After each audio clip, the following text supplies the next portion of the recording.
Welcome back to the GSMC College Football Podcast on this Wednesday, April 23rd. Happy Draft Eve. Just talked a little bit about the draft. We're going to talk a little bit about the portal right now. Some winners, some losers, I think, from this spring portal window. One big winner, for sure, is going to be the Oklahoma Sooners. Brought in all-pack running back Cadyn Ott. Should immediately kind of step in, be that number one running back at Oklahoma. They didn't have a ton in that room right now, so they bring in a guy, proven transfer, had a ton of production at Cal.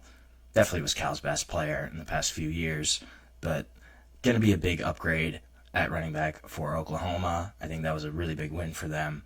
They also got big news. They brought in Stanford center, Jake Mikula. He should help kind of stabilize that position.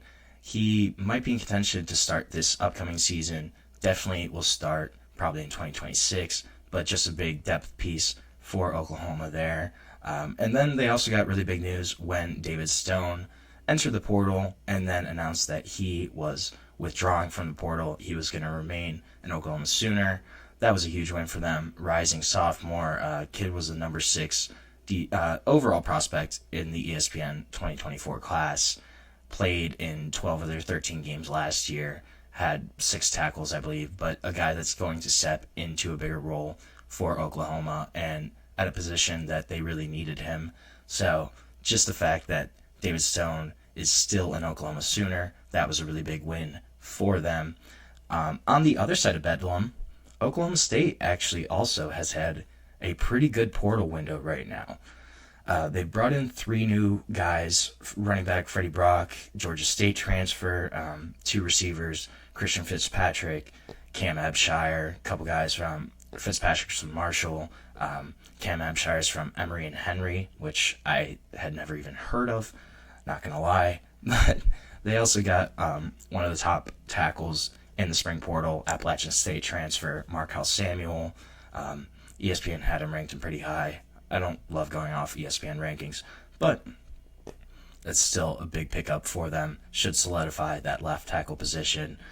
Defensive-wise, they also brought in Demarion Thomas from Vanderbilt. I talked about him a little yesterday. D-tackle is a guy that will definitely rotate in on that defensive front for them. They also brought in Taj McCoy, and then Wendell Gregory is a really interesting guy that they got in. From South Carolina. Gregory's the number 102 overall player in ESPN class last season. Should be a guy that's got a ton of potential. Younger kid, has 3 years of eligibility left. So a guy that could potentially develop into a key contributor for Oklahoma State down the line. It's an interesting pickup for them too, but I think overall the quality of guys they brought in, the amount of guys they brought in, makes them a winner. They can't be much more of a loser after last season, after going 3-9. So we'll see how the Pokies are this year, but they had a really strong window in this spring. Another team that I think had another good year, good portal window, Texas. Picked up Jack Endries. I think that's going to be the biggest addition here. Tight end from Cal, replacing Gunnar Helm. This is going to be a kid that should really pick up the slack there in that tight end room. Didn't have a whole lot. And proven 2-year starter. Going to be a guy that's going to kind of take over. Should be a safety blanket, safe target for Arch Manning in his first year as a starter. Also picked up Stanford transfer Emmett Mosley, the 5th freshman wide receiver. Had a really strong freshman year at Stanford this past year. But this is going to be a guy that could potentially see time as the number 3 receiver at Texas. High upside guy, has 3 years of eligibility left. Could be a guy that really grows and develops into one of the main go-to wideouts at Texas. Also brought in a kicker upgrade, Mason Shipley. Their kicker was departing. Also just got a couple more guys on the defensive line. Flipped Levon Johnson. He had originally committed to North Carolina. Were able to flip his commitment in this cycle. And then they're also still in the mix for Syracuse D-tackle Murad Watson, who's pretty coveted right now in the portal. So brought in a good chunk of guys Texas reloading, still going to be a CFP contender. Just going to have more guys kind of come in at those positions. Another winner, I think, is Ole Miss. Brought in a new running back, Damian Taylor. He was from Troy, second leading rusher in the Sun Belt last year, had 1,000 rushing yards, 7 touchdowns. And the running back room is wide open at Ole Miss right now. Ulysses Bentley's gone. They really, last year was kind of rough for the running backs in general. They had walk-ons playing for about half the season last year at running back for Ole Miss. So this could be a guy, Damian Taylor, that takes over as that lead running back in Oxford.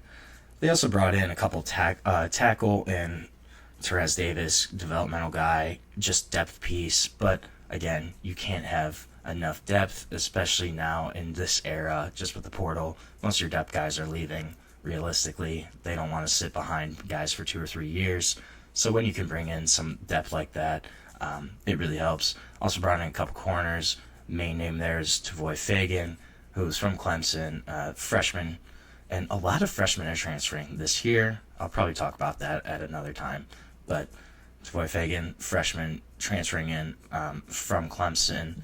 Going to be a guy that's got some years of eligibility left. A guy that they could develop and really could compete for a starting position at some point down the road.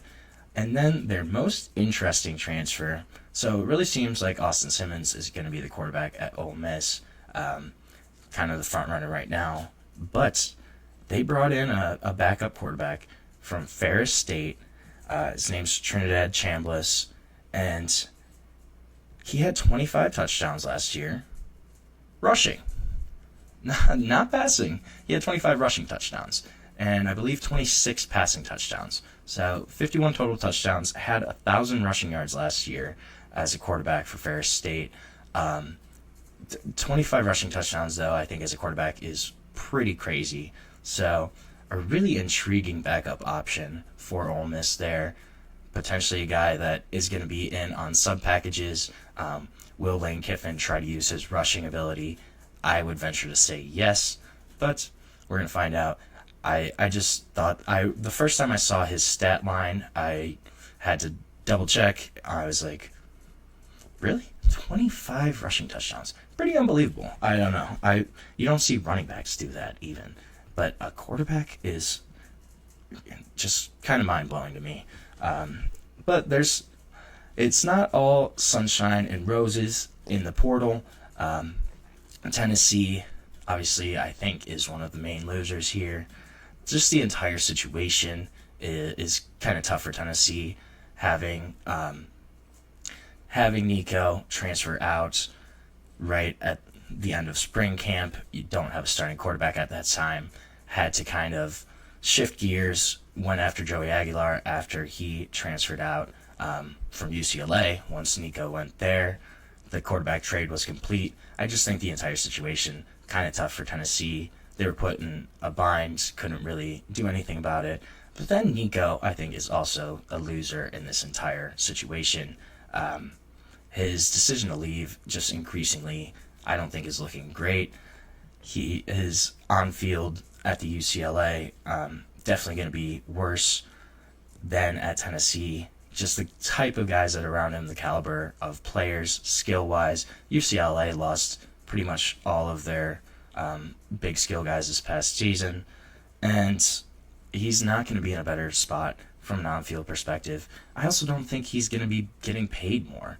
I still haven't seen anything official on what his new deal at UCLA is actually going to be. I just really think it's not going to be that $4 million that he wants.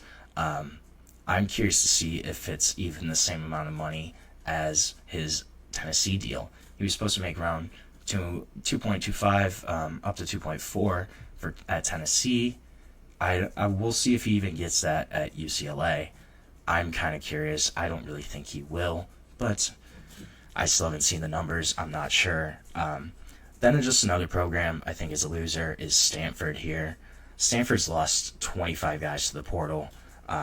Lost the commitment of Julian Neal, who's a Fresno State cornerback. he flipped to Arkansas. He was originally supposed to go to Stanford, lost Emmanuel Mosley V, who I talked about, to Texas. Really strong receiver for them last season. Lost their best player on defense in defensive end, All-American David Bailey. He's going to Texas Tech. They lost their center to Oklahoma.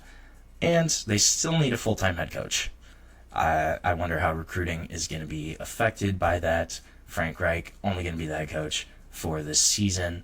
And then it sounds like they're going to launch a more nationwide search after the season. I'm curious as to how that 2026 recruiting class is going to be affected. And then just are more guys going to leave the portal.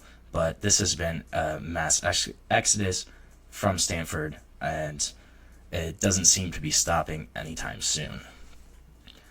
We're going to take a short break on the show right now. When we come back, we're going to talk a little bit about some of the draft rumors that have kind of been flying around this week and touch on some of those. So we'll be back shortly on the GSMC College Football Podcast.